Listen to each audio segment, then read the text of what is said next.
বেরিয়ে এসে দেখো আমার বোন এসেছে। আল্লাহ, শ্বশুরের গুদামে এত সুন্দর প্রোডাক্ট থাকতে থাকতে আমি একটা যাচ্ছে তাই জিনিস নিয়ে চলে এসেছি।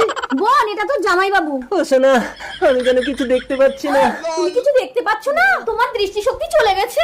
আমাকে দেখতে পাচ্ছ? হ্যাঁ, এই তো তোমাকে ধরেছি। তুমি কিছু দেখতেই পাচ্ছ না।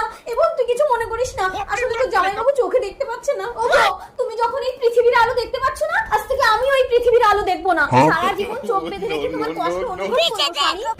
জামাই বাবু, দিদি মনে হয় আমিই অপয়া। আজ থেকে তোর সব কাজ আমিই করে দেব।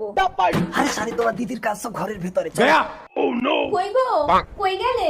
আর 6 মাস হয়ে গেল তোমাকে আমি হাতে নাগালেই পাচ্ছি না। এই বোন, একটু দেখ না রে, তুই অন্য জামাইবাবুটা কোন দিকে গেল? এই বোন, তুই পেট এত ফোলা কেন রে? আমি কি জানি, জামাই বাবু তো বেলুনে হাওয়া দিয়েছে। আমি তো চোখে দেখি না, কোনটা তোমার বোন আমি কি করে বুঝবো সোনা?